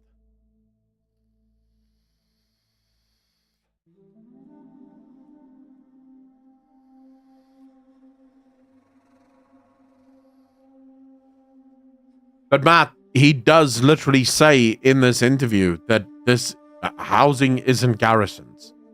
Because the whole reason for garrisons' existence and the reason for housing existing is completely different. Housing exists to be a house. And I just wonder how many people are going to, like, how much freedom will people have? Because in my mind, housing in World of Warcraft lives and dies by that single metric. How much freedom do people have? Can I build any house any way I want? Can I, even if I can't build my house? So let's say, for example, Blizzard says, no, our engine currently doesn't support people building their own house from scratch. Is it possible for me to make my house look ridiculous? That will be the test. If it's the kind of house where the things you want to put up has a specified place, and you can maybe choose between 2 or 3 places to put it up. So imagine, for example, you want to put up a banner. And then when you open the banner, there's like 4 or 5 pre-placed areas where you can put a banner. To me, that would be a failure of the system. It is my house. I should be able to make my house look ridiculous. I should be able to place 5 trophy heads on top of each other to make a whole new trophy. And yeah, if it looks stupid, so what? It's my house. I can do whatever I can do with it, whatever the hell I want. Like, this is the one place. And the reason I bring this up is we know that one of the biggest things that Blizzard cares about, this is one of the reasons why you don't have armor dyes in World of Warcraft. Blizzard have said this explicitly. Every single armor in World of Warcraft is designed from the ground up to have the color that it has. The color is very specifically chosen to fit the architecture and the creation of the armor piece or of the weapon. That's why Blizzard doesn't allow you to dye it, because the armors have gradients to them, and Blizzard doesn't want people to start looking silly or stupid running around in their armors that don't look as if it was carefully designed. So Blizzard is a company that takes the aesthetic view of their game super seriously. I get that. But when it comes to a player's house, that's not your decision. And I really hope that Blizzard gets out of their own way there. I get it. You have this idea that you're going to give players a house and they're going to make it look so beautiful, and there's going to be screenshots all over X of these immaculate homes that players have built. But if there aren't screenshots of houses that just look like ass, people are probably not even going to build the beautiful houses. Get out of the way, give people the freedom to do with their house whatever the hell they want, and I'm sure people will love that. Even if they can't build it themselves, even if it is sort of like a stock standard model house, or maybe you get an option. Like, even this could work. If Blizzard didn't want to push their architecture to the point where people can build their house from scratch, Would you guys be okay with a system where you get to choose between one of, say, 6 housing layouts? So while you can't build your own house in whichever way you want, you do have an option of, say, 5 or 6 different layouts. So say, for example, you have an orcish layout, or you have an undead layout, or you have a blood elf layout, and every single one of those houses will mimic what is a canonical version of that faction's house. And so, yes, you can't yet put the walls wherever you want and put the doors wherever you want, or maybe have an entire wall just of doors. Yes, you can't have that, but at least you have some freedom in what your house needs to look like. You're not forced to basically all run around with the exact same house.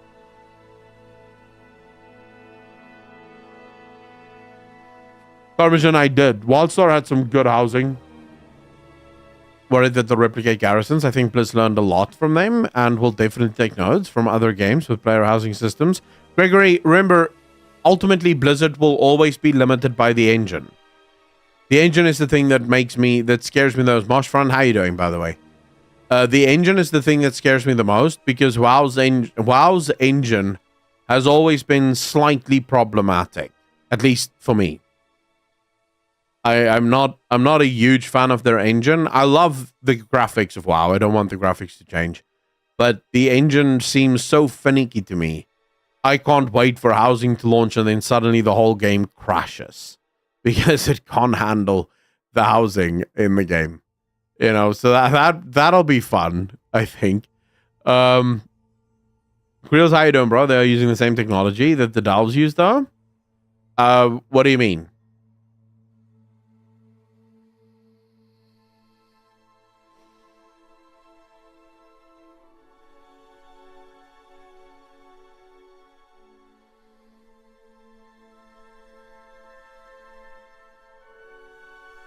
Inside than the outside? Krim, yeah. I mean, I would argue they should definitely have the same kind of thing there. Make it nice and roomy inside. On the outside, it doesn't obviously have to look that well. Phasing tech, that's what I read somewhere. So, Krills, we don't know yet how the phasing tech is going to work. They haven't spoken about housing at length. They did say, however, and it's in this interview, their biggest, it's this one. In this interview, their biggest lesson that they learned from garrisons is player housing as a system will feel social. So the idea is you're not just building your house for you to go hide somewhere. You're building your house in order to hang out with other people. So the idea is that it is a team effort thing. It's not just you on your little mountain on your own. There's other people around you doing things as well.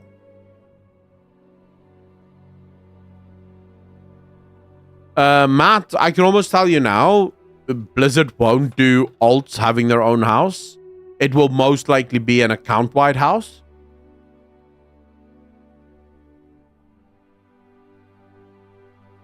Matt, so I don't think guild housing will be a thing in the beginning. I think guild housing will become a thing later on. So I think originally it will just be normal housing. And if Blizzard sees that warband housing works, they might actually decide to say, okay, we're going to give you guild housing as well. The ability for guilds to build their own house and, you know, sort of make it up into their own little thing. But I would almost say housing doesn't need a lot of gameplay elements attached to it. Just give people the ability to go out and collect stuff that they can put in their house in the real world, and that's sort of fine. But if you're going to go for guild housing, I want to say I do think you need to go find elements of gameplay. There has to be gameplay attached to it. Not necessarily player power, but the whole thing is, if you have a guild house, it's already social. Because it's you and your guild. So you're obviously not alone. By definition, it is social. But then also attaching some kind of gameplay element to it, probably the best option at that point. I'm not sure how you would do it, though. I'm not sure what you could add there. I can, for example, see if you eat your food at the table in the guild house. So, for example, all the cooks in the guild can come together and build a guild feast. And if you eat at the table, so you literally have the feast on the table, you click it, your character sits, eats, the buff is, say, 30% stronger, and it lasts for 4 hours or 5 hours. So you have a mega strong food buff now, but it uses like a bunch of ingredients, and the whole guild has to work together effectively to get the ingredients and make the food. And, you know, so stuff like that could maybe work really well, so that it celebrates the sociability of the guild house. You could even have things like pots and flasks and stuff maybe attached to it. That stuff could work, but I'm also a bit scared, because at what point do you make it mandatory?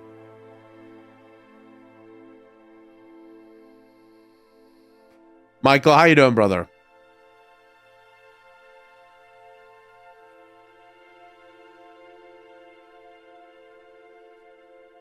Because my fear, and one of the reasons I'm always sort of afraid of adding too many gameplay elements to housing, is there is a difference between, wow, this is my house, look at all the content I can do with my house, this is so much fun, to, wow, this is my house, I'm forced to do all this bullshit, because if I don't have a house, I'm weaker.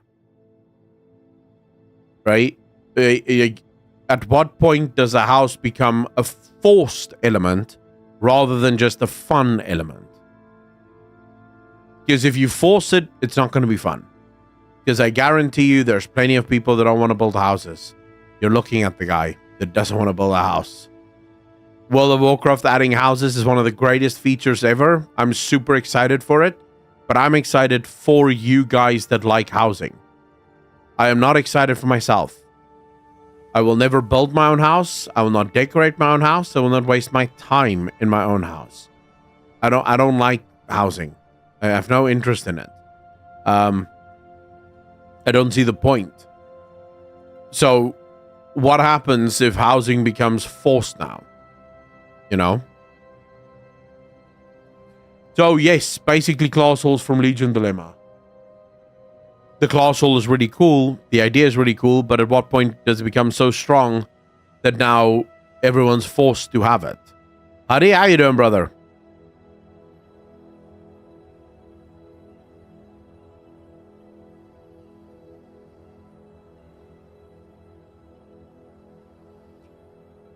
You're doing 10 out of 10. I'm happy to hear that, man.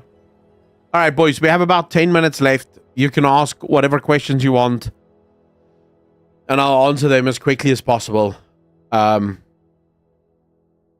it is already almost 10 o'clock here. I have to get to bed so I can go to the gym tomorrow morning. If I stay up way too late, I'm not going to make it to the gym. Profile definitely not Emmy after this on Twitch. What are you talking about? It's 10 o'clock, bro. I have to sleep. I want to be able to have others to come over and enjoy it together. A guild hall or a guild house would also make it feel awesome, like in the original Guild Wars. I think, Gregory, there's definitely a place for that. Like, making it more social would definitely be good. What is your favorite lift at the gym so far? Oh, my favorite has to be bench. I'm a huge fan of benching. I don't even know why, but benching is super fun for me. The other thing that I just recently discovered, and I realize many people might be sitting here bored out of their minds listening to gym bro discussions, but the other thing I've discovered very recently, which is just phenomenal, is flat back bicep curls. So you take a bench, like a normal bench, you take the seat area and you tilt it up a little bit so it forms sort of like a cushion almost. And then you lie back with your head on the tilted up seat.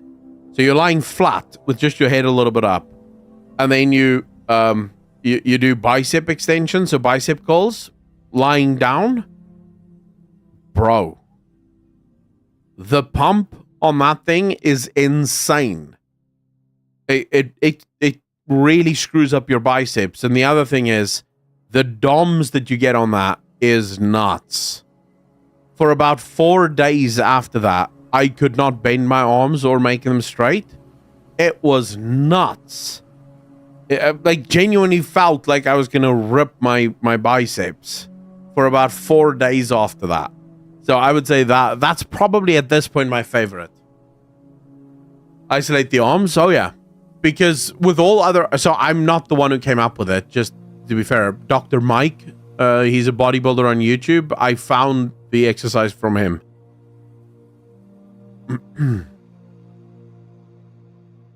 Grofile, you want DOMs. The reason I started to look for exercises to do on my biceps is because after a while, the DOMs go away. DOMs is where you build. So you do want that delayed onset muscle soreness. That's a good thing. So you do want to... If the second you leave the gym and there is no delayed onset muscle soreness, you're no longer really working out as hard as you should. And you should try to sort of change it up a little bit, you know, just to get that pain back into you. Renaissance periodization. What are we talking about, Carnation? Do you think Sylvanas will return at midnight? Matt, I've said it before. I don't know how she can't. Midnight is going to take place in the homeland of the Blood Elves. How would you have that expansion without Sylvanas? You know, that makes zero sense to me. So yeah, I do think she's coming back in midnight. I just don't know if she's going to be back at the start of midnight or at the end of midnight. But I kind of wonder if she's not going to come back with some big discovery. Because right now she has the run-of-the-mill of the Maw. Remember, the Shadowlands themselves have completely given up on the Maw. None of them are going into the Maw anymore. So I wouldn't be surprised if Sylvanas may make some incredible discoveries inside the Maw.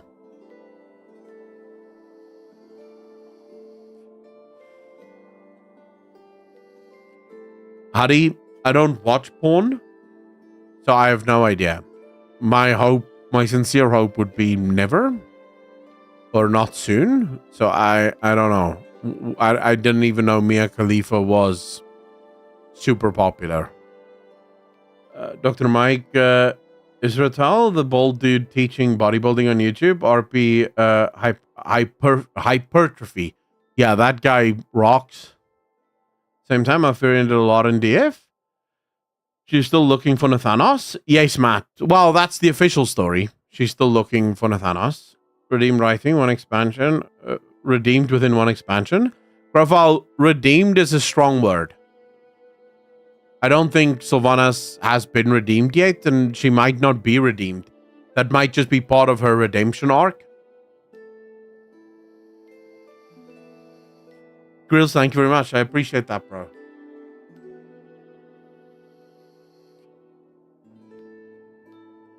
Alright, is there anything else? Anything else that you guys wanted to ask? Anything else that you guys wanted to talk about before I leave you? Be cool if the Maw becomes something. Imagine if it raised up from the deep and crashed into and replaced Oribos. I'm gonna be honest with you.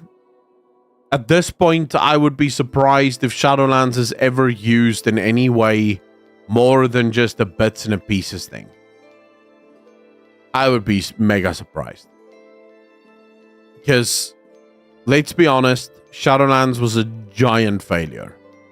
And Blizzard knows it. They never want to go... Like, in one of these interviews, Ian basically says that. We never want to do a Shadowlands ever again.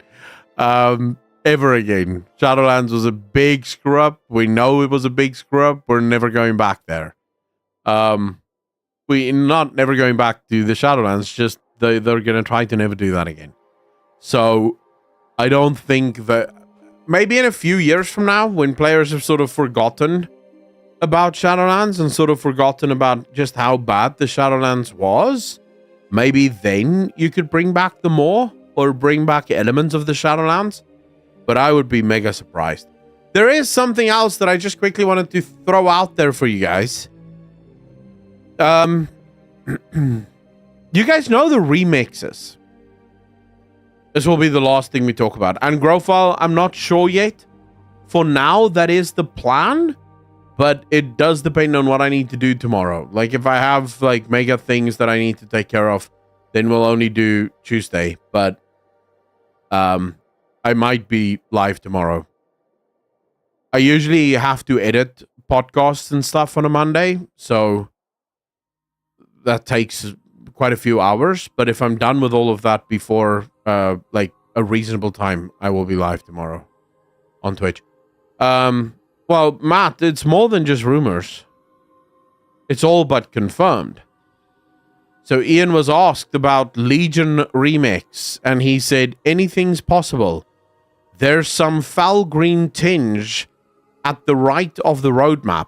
Who knows what that could mean? I personally think Legion Remix has been confirmed.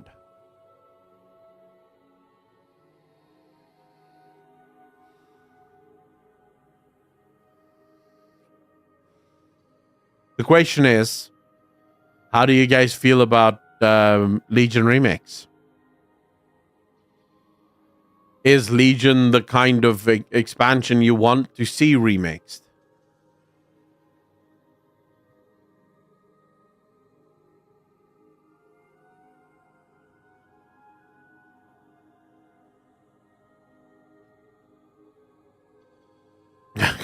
What garbage, and just walks with them on their back. Anyone try something new? Crowfile, please no. No more classic. Like, we now have so many classics. We have too many classics. I don't know, like, classic just... Because we currently have classic of classic of classic. I think Legion Remix just hits perfectly for me. From where I am, I loved Legion, and I think a remix version of Legion would be so cool. Being able to do the raids in remix, the dungeons in remix, dude, your artifact weapon in remix, the mage tower in remix, yeah, man, like remix, CDJ, how you doing, brother? Remix Legion, I'll be here for that. Like that shit would slap. I would love that. Classic used to be classic once they added TBC. I wonder sometimes, when are we ending it? Like, when is enough enough? I don't know. I don't know if the classic era will ever end. Like, how many more expansions will be added to the classic roster? Because we're up to what? Mist of Pandaria Classic is the next one, I think. Is it? So what happens after Mist of Pandaria? Are they going to go with Warlords of Draenor? I hope not, but maybe they do. In which case, oh boy. Because then it's Legion Classic. And then it's Battle for Azeroth Classic. And then it's Shadowlands Classic. And then it's Dragonflight Classic. And then it's the War Within Classic. And then it's Midnight Classic. Like, how many classics do we need? Or maybe this is just that I wouldn't be like, maybe this is just Blizzard's plan now. Every expansion becomes a classic. Maybe that is what Blizzard wants to do. Have every expansion be a classic and don't even care. Like, don't even waste your time. Classic is classic. People can play whatever the hell they want. You know, some people did enjoy Shadowlands. Some people did enjoy Battle for Azeroth. So just give people classic and allow people to play in the way that they choose to play. If that is Blizzard's plan, I for one would say, all right, no problem. You know, this is what you want to do. This is what you do. And that will be that thing. But all right, ladies and gentlemen, before I leave, may I just quickly ask if you could be so kind and hit that like button. That would be mega helpful. The like button really does go a long way in improving the odds of this video actually being seen by many, many people. And then also, remember, I will not be here next week. We will not have a show next week on Sunday because I will be busy at church. It is our year-end function and stuff. So I'll be at a barbecue. But I will be back the weekend after. So not this Sunday, but the first Sunday of December. Well, second Sunday of December, effectively. So that will be on the 8th. Yeah, December the 8th is when we'll have the next show. And we'll decide then whether or not it is the last show for the year or if there's going to be... I think there'll be another show. So just based on what I'm looking at here, I think we'll do the 15th or maybe even the 22nd. No, the 15th will probably be our last show because right about then is when most of the news will stop anyways. So there won't be much else to discuss anymore. At that point, I might just use Patreon. If there's anything else, I'll just upload it to Patreon to all of the people that are supporting there. But ladies and gentlemen, thank you so much for hanging out with me, for spending your Sunday with me. I hope you had fun. I know I did. So please hit the like button if you do. Dislike if you didn't. Like, that's also fine. And yeah, I'll see all of you in the next one. Ladies and gentlemen, peace.